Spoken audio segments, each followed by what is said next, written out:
सभी छोटे बड़े श्रोताओं को सुनीता भटनागर का प्यार भरा नमस्कार।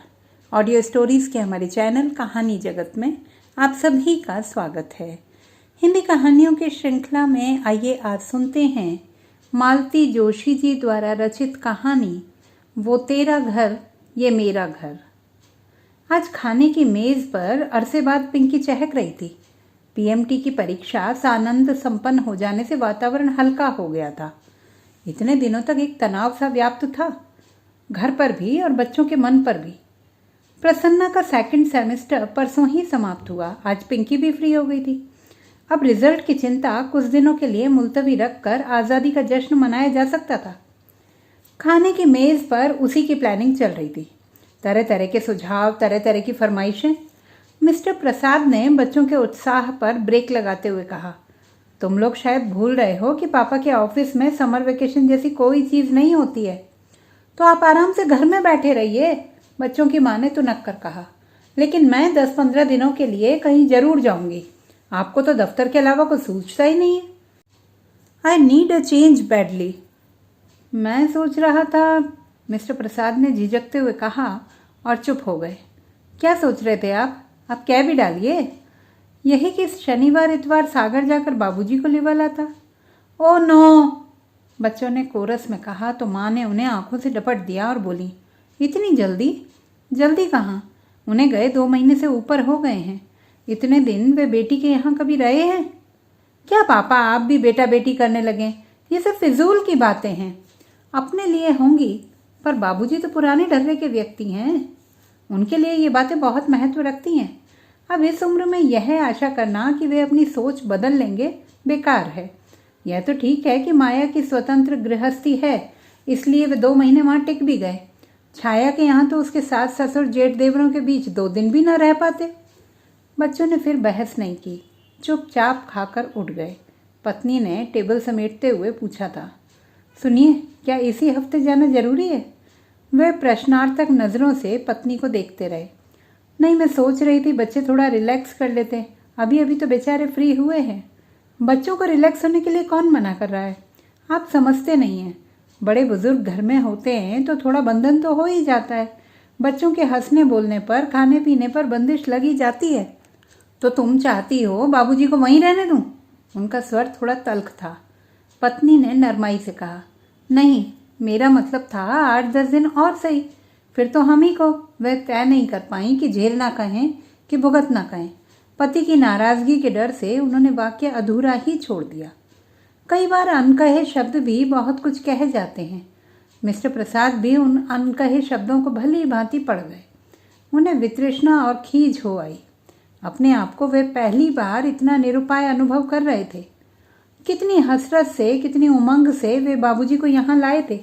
यूं तो माँ की मृत्यु के बाद ही उन्हें लाने का मन था, पर साल भर तक बाबूजी वहाँ से हिलने के लिए राजी नहीं हुए। प्रसाद ही दौड़ दौड़ कर वहाँ जाते रहे, बाबूजी की खोज खबर लेते रहे। हर बार बाबूजी पहले से ज्यादा थके हुए, टूटे हुए नजर आए। यह स्वाभाविक भी था। 40-45 साल का साथ एकाएक छूट जाता है तो आदमी टूट ही जाता है। फिर बाबूजी के मित्र भी कहने लगे, बेटा आप अपने पिता को अपने पास ही रखो, बुढ़ापे का शरीर है, देखभाल की जरूरत पड़ती है। माँ की बरसी के बाद बाबूजी की एक नहीं सुनी गई। जिद करके वे लोग उन्हें अपने साथ ले आए। बेटे के साथ साथ बहू और बच्चों ने भी बहुत मनुहार की थी, तभी वे राजी हुए थे।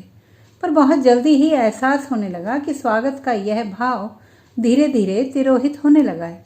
यूँ तो बाबूजी बहुत शांत प्रकृति के जीव हैं, उनकी ज़रूरतें भी बहुत थोड़ी सी हैं, इधर उधर दखल अंदाजी करने की आदत भी नहीं है। फिर भी वे हाड़ मास के जीव तो हैं। घर में उनकी उपस्थिति महसूस की ही जाती थी। सबसे बड़ी समस्या थी सोने की। इससे पहले बाबूजी जब भी आए माँ साथ में होती थी। वे दोनों एक दूसरे का ख्याल रख लेते थे। 8-10 दिन की बात होती थी, कुछ न कुछ व्यवस्था हो ही जाती थी। थोड़ी सी असुविधा भी तब उन्हें नहीं अखरती थी। बच्चे छोटे थे तो दादा दादी के साथ खुशी से एडजस्ट भी हो जाते थे, बल्कि तब तो दोनों में होड़ लगा करती थी कि कौन किसके पास सोएगा। पर अब स्थितियां बदल गई थीं। बच्चे बड़े हो गए थे, दोनों के पास अपने स्वतंत्र कमरे थे। तीसरा प्रसाद दंपत्ति का था। कुछ दिन पिंकी माँ के पास सोई और प्रसाद जी पिता के साथ उनके कमरे में सोए। पर यह व्यवस्था स्थायी तो नहीं हो सकती थी। तो जवान होती बिटिया के कमरे में बाबूजी का सोना भी अच्छा नहीं लगता था। फिर उन्हें प्रसन्ना के कमरे में सुलाया गया। वहाँ भी घोर असुविधा थी। उसे देर रात तक जाग कर पढ़ने की आदत थी। उसका स्टीरियो भी हरदम बजता रहता था। दीवार पर कई ऐसे पोस्टर थे जिन्हें बाबूजी की नज़रों से बचाना ज़रूरी था। अंततः बाबूजी की व्यवस्था हॉल में की गई। 3 बेडरूम वाले घर में भी बाबूजी के लिए निरापद बस यही स्थान बचा था। वे दीवान पर आराम से सो जाते थे, पर उनके साथ उनका पानी, दवाइयाँ, टोपी, मफलर, टॉर्च, जूते, चश्मा सभी रखे रहते थे। सुबह नौकर के आने तक बाहर का कमरा बाहर वालों के बैठने योग्य नहीं रहता था। सबसे बड़ी समस्या थी टॉयलेट की। बुढ़ापे के कारण रात में कई बार उठना पड़ता था, सो पप्पू के कमरे का ही आश्रय लेना पड़ता था। सुबह उन्हें जल्दी उठने की आदत थी। रात भर का जागा हुआ प्रसन्ना सुबह सुबह उनके मुख प्रक्षालन से भी खींच उठता था। एक स्थिति यह आई कि बाबूजी बच्चों के लिए अझेल हो गए। यह अझेल शब्द भी बच्चों का ही गढ़ा हुआ था, जो प्रसाद जी को बहुत चुभा था। फिर उन्होंने छोटी बहन को चुपचाप पत्र लिखा कि कुछ दिनों के लिए बाबूजी को ले जाएं। बच्चों की परीक्षा के बाद वे खुद उन्हें लिवा जाएंगे। अब परीक्षाएं भी समाप्त हो गई हैं, पर लगता है घर अभी भी मानसिक रूप से बाबूजी के पुनरागमन के लिए तैयार नहीं है। मिसेस प्रसाद देर रात तक टीवी देखती थी, सुबह देर से उठती थी, 12 बजे तक नहाती थी। हफ्ते में 2 दिन उनकी मालिश वाली आती थी। हर 15वें दिन मेहंदी वाली आती थी। हर तीसरे दिन उनकी किटी पार्टी होती थी। बाबूजी के रहते ये सारे काम सहजता से नहीं हो पाते थे। पिंकी को सहेलियों के साथ बाहर घूमने का शौक था। हर तीसरे दिन वे लोग पिक्चर जाती थी। प्रसन्ना का तो कोई टाइम टेबल ही नहीं था। दोस्तों का जमघट हमेशा उसे घेरे रहता था। बाबूजी के रहते ये गतिविधियां भी थोड़ी धीमी हो जाती थी। फिर सारे परिवार को बाहर खाने का शौक था। बाबूजी साथ जाते नहीं थे। उनके लिए घर पर पूरा सरंजाम करके जाना पड़ता था। बाहर जाने का सारा मज़ा ही किरकिरा हो जाता था। प्रसाद जी घर वालों को ना समझते हों ऐसा नहीं था, पर उस कारण बाबूजी को हमेशा के लिए माया के यहाँ तो नहीं छोड़ा जा सकता ना। पत्नी सास बहू का सीरियल देखने में व्यस्त थी। मौके का फ़ायदा उठाकर उन्होंने माया को फ़ोन लगाया। वे हर 10-15 दिन के बाद फ़ोन करके बाबूजी की कुशलक्षेम पूछ लेते थे, पर उन्होंने बाबूजी से बात कभी नहीं की। उन्हें डर लगता था कि कहीं उन्होंने आने की जिद पकड़ ली तो वे मना नहीं कर पाएंगे। फ़ोन माया के पति सुरेश ने उठाया था। कुशलक्षेम के बाद प्रसाद जी ने कहा, मैं अगले रविवार आ रहा हूँ, बाबूजी से कहिए तैयार रहें। भाई साहब, आपको माया ने बताया नहीं क्या? बाबूजी तो कब से चले गए। चले गए? कहाँ? उन्हें लगा कि आवाज़ कुछ ज़्यादा ही ऊंची हो गई है। उन्होंने चोर नज़रों से पत्नी की ओर देखा। वह सीरियल में खोई हुई थी। उन्होंने अपनी आवाज़ यथाशक्ति धीमी करते हुए कहा, कहाँ चले गए? अपने घर जौरा, मैं खुद ही तो छोड़ आया था। हाँ, शायद बाबूजी ने मना किया था, इसीलिए माया ने आपको बताया नहीं होगा। वे कुछ देर के लिए स्तब्ध रह गए। आप ज़्यादा परेशान ना हों भाई साहब, ये पुराने लोग हैं ना, दूसरी जगह एडजस्ट नहीं हो पाते। उन्हें अपना ही घर अच्छा लगता है। उस रात वे जरा भी सो नहीं सके। पता नहीं कैसे कैसे विचार आते रहे। मुश्किल तो यही थी कि वे अपनी परेशानी पत्नी के साथ भी शेयर नहीं कर सकते थे। वह फौरन कह देती, हमने तो 6 महीने झेल भी लिया, पर आपकी बहन तो जरा से में ही उकता गई। दूसरे दिन उन्होंने माया को दफ्तर से ही फ़ोन लगाया। जानते थे उस समय सुरेश भी घर पर नहीं होगा। उनके उलाहनों के उत्तर में माया ने कहा, भाई साहब, आप कुछ मेरी मजबूरी का भी तो अंदाज़ा लगाइए। वे तो 8वें दिन से ही जाने की रट लगाए बैठे थे। बड़ी मुश्किल से मैंने उन्हें 15 दिन रोका था। फिर वे तो अकेले ही चल पड़े। बोले, भोपाल कौन सा दूर है, यहाँ से बस में बैठा दो, वहाँ फ़ोन कर दो, कोई ना कोई उतार लेगा। मैंने बहुत मना किया, पर जब बिल्कुल ही जिद पर आ गए तो उन्हें असली बात बतानी ही पड़ी। क्या? यही कि बच्चों की परीक्षा होने तक आपको यहीं रहना है। तब तो शायद तुमने यह भी बता दिया होगा कि मैंने ही तुमसे कहा था कि उन्हें ले जाओ। भाई साहब, यह तो मैं कभी नहीं बताती, पर उन्होंने खुद ही अंदाज़ा लगा लिया। उसके बाद तो वे पल भर भी यहाँ रुकने को राजी नहीं हुए। बोले, ईश्वर की कृपा से अभी मेरा घर सही सलामत है, मुझे वहीं पहुँचा दो। फिर ये खुद जाकर छोड़ आए थे, ज़रूरी व्यवस्थाएं भी कराए थे। इसके बाद कहने को कुछ था ही नहीं। उन्होंने चुपचाप रिसीवर रख दिया और उस घड़ी को कोसते रहे जब उन्होंने बाबूजी को माया के साथ भेजा था। पूरे हफ्ते वे गुमसुम बने रहे। फिर एक शाम मालवा एक्सप्रेस से चल ही पड़े। मुंह अंधेरे मुरैना पहुंचे। वहीं से जो पहली बस मिली उससे जौरा के लिए चल पड़े। उन्होंने सोचा था कि इतनी सुबह घर खुलवाने में दिक्कत होगी। भूल ही गए थे कि गांव कस्बों की सुबह जरा जल्दी होती है।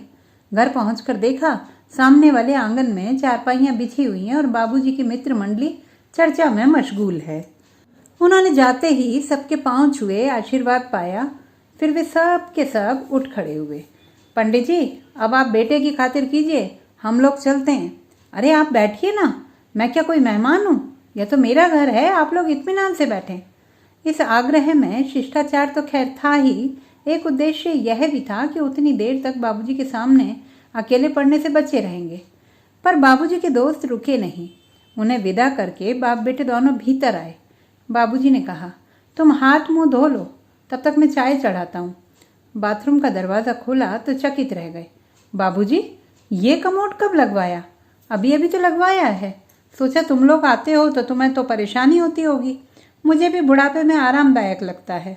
उस पुराने घर में वह नया नकोर बाथरूम टाट में रेशम के पैबंद सा लग रहा था। फ्रेश होकर बाहर आए तो देखा चौके में एक छोटी सी मेज़ पर चाय लग गई थी, साथ में बिस्किट भी थे। यह मेज़ भी नई लग रही है। हाँ, अब पटे पर बैठकर खाना अच्छा नहीं लगता, तुम्हारी माँ याद आती है। वैसे भी पटे पर बैठकर खाने का मज़ा तो तब है जब पास बैठकर कोई बात करे, गरम गरम फुलके उतारकर मनोहार के साथ परोसे। जब अपने से लेकर खाना है तो मेज़ ही ठीक है। प्रसाद जी समझ गए कि बाबूजी एक तरह से यहीं रहने का मन बना चुके हैं। वह पहले की अपेक्षा चुस्त दुरुस्त भी लग रहे थे। शायद माँ की आकस्मिक मृत्यु के दुख से वे उबर चुके हैं। अपने मन की बात कहने के लिए वे उपयुक्त शब्द खोज रहे थे, तभी किसना ने आकर उनके पैर छुए। कैसे हो किसना? बस बाबूजी की कृपा है, उसने गदगद भाव से कहा। बाबूजी की कृपा का बखान फिर कर लेना, पहले जाकर भैया के लिए कुछ नाश्ता लेकर आ, बाबूजी ने कहा और जेब से पैसे निकालकर वे तफसील से उसे कुछ समझाने लगे। प्रसाद जी ने कहना चाहा कि बाबूजी आजकल मैं यह सब नहीं खाता हूँ। उन्होंने खुद उठकर किसना को पैसे देने चाहे, पर हिम्मत ही नहीं पड़ी। उन्होंने अनुभव किया कि बाबूजी अपने पुराने फॉर्म में लौट आए हैं। यह भी कि यह बाबूजी का घर है, यहाँ उनका आदेश ही चलता है। उन्होंने सोचा नाश्ता आने से पहले नहा लिया जाए। नहाने के बाद आंगन में बंधी रस्सी पर तौलिया फैलाते हुए उन्होंने देखा कि एक महिला ने उन्हें देखते ही लंबा सा घूंघट खींच लिया है। बाबूजी, आंगन में कौन है? किसना की बहू होगी। वे लोग अब यहीं रहने लगे हैं ना? यहीं मतलब? पीछे गाय वाली कोठरी खाली पड़ी थी ना, उसे ठीक ठाक करके दे दी है। बहू भी गांव में पड़ी थी, उसे भी ले आया है। वह मेरे लिए 2 रोटियां डाल देती है, चौका बासन झाड़ू बुहारी भी कर देती है। किसना मेरी धोती खींच देता है, सौदा सुलफला देता है, काम भी हो जाता है और साथ भी तुम लोगों को भी फिक्र नहीं रहेगी कि बाबूजी अकेले पड़े हैं। लेकिन आपको यहाँ अकेले रहने कौन देगा? मैं तो आपको ले जाने के लिए ही आया हूँ। मुझे लाने ले जाने की ज़रूरत नहीं है बेटा, मेरी जब मर्जी होगी चला आऊँगा, पर जब तक मेरे हाथ पांव चल रहे हैं मुझे यहीं रहने दो। यहाँ मेरे दोस्त अहबाब हैं, नाते रिश्तेदार हैं, पास पड़ोस है। दरवाजे पर खड़ा भी हो जाता हूँ ना तो 10 लोग जय राम जी करते निकल जाते हैं। वहाँ तो समय काटे नहीं कटता। तुम सब लोग तो अपने अपने काम में मसरूफ रहते हो। अब इस उम्र में मुझसे ज़्यादा पढ़ना लिखना भी नहीं होता। बाबूजी की बात एकदम सही थी। उसका कोई तर्क संगत उत्तर प्रसाद जी सोच रहे थे कि बाबूजी ने कहा, एक बात और है बेटा, तुम्हारी माँ तो रही नहीं, पर जब तक मैं हूँ तब तक लड़कियों का पीहर बना रहे। कभी उनका मन हुआ तो आने को एक घर तो हो। क्या वे लोग मेरे घर नहीं आ सकती? उन्होंने कहना चाहा, पर अपनी बात का खोखलापन खुद ही उनकी जुबान पर ताला लगा गया। उन्हें याद आया कि जब जब बहनों को बुलाना चाहा, घर में समस्याओं का एक अंबार उठ खड़ा हुआ था। बाबूजी अपनी रौ में कहे जा रहे थे। माँ के पीछे बेचारी जब भी आई हैं खुद ही खटती रही हैं। अब यह किसना की बहू आ गई है तो थोड़ा हाथ बढ़ा देगी, कुछ तो सहारा हो जाएगा। प्रसाद जी ने विषयांतर करते हुए कहा, बाबूजी, आपने इस छोकरे को जगह तो दे दी है, बाद में कहीं लफड़ा ना हो जाए। कैसा लफड़ा? बाद में अगर इसने जगह खाली करने से इनकार कर दिया तो? बाद में मतलब? प्रसाद जी शर्म से गड़ ही गए। अपनी व्यग्रता में उन्हें याद ही नहीं रहा कि वे कह क्या रहे हैं। बाबूजी ने लेकिन इसे बड़े सहज भाव से लिया। बोले, उसकी चिंता अभी से क्यों? बाद में तो किसी को यहाँ रहना नहीं है, मकान तो बेचना ही है, जो भी खरीदेगा वही किसना से भी निपट लेगा। अपनी शर्म से वे अब तक नहीं उबर पाए थे और बाबूजी ने जैसे स्पष्ट ही उस ओर संकेत कर दिया। इसलिए अपनी सफाई सी देते प्रसाद जी बोले, बाबूजी घर बेचने की बात तो मेरे मन में कभी उठी ही नहीं। मैं अभी की बात नहीं कर रहा हूँ बेटे, अभी मेरे रहते तो कोई सवाल ही नहीं उठता। मेरे लिए ये सिर्फ ईंट गारे की इमारत नहीं है, मेरा मानसिक संबल है ये। पर मेरे पीछे तो इसे निकालना ही पड़ेगा। रखकर करोगे भी क्या? प्रस्ताव तो अभी से आ रहे हैं। भोपाल जाने से पहले तो इतनी अच्छी ऑफर आई थी कि क्या बताऊं। बड़ी मुश्किल से अपने को रोक पाया। ये तो कहो कि ईश्वर ने ही सद्बुद्धि दे दी थी, नहीं तो मेरी तो फजीहत ही थी। अंतिम बात कहते कहते बाबूजी का स्वर भर्रा गया था। इतनी देर से प्रसाद जी के मन में जो बात खटक रही थी उसे कहने का भी यही मौका था। उन्होंने बिना किसी भूमिका के कह ही डाला, बाबूजी आप माया के यहाँ से जिद करके चले आए, ये अच्छा नहीं किया। जानते हैं मैंने अब तक ये बात आपकी बहू को भी नहीं बताई है। वह तो यही सोचेगी ना कि माया अपने बाबूजी को महीना भर भी नहीं रख सकी। ये तुमने बहुत अच्छा किया बेटा, बहन को कटघरे में खड़े होने से बचा लिया। और अब तुमने बात उठाई है तो मुझे भी कुछ कहना है। उस लड़की को इस प्रपंच में क्यों डाला?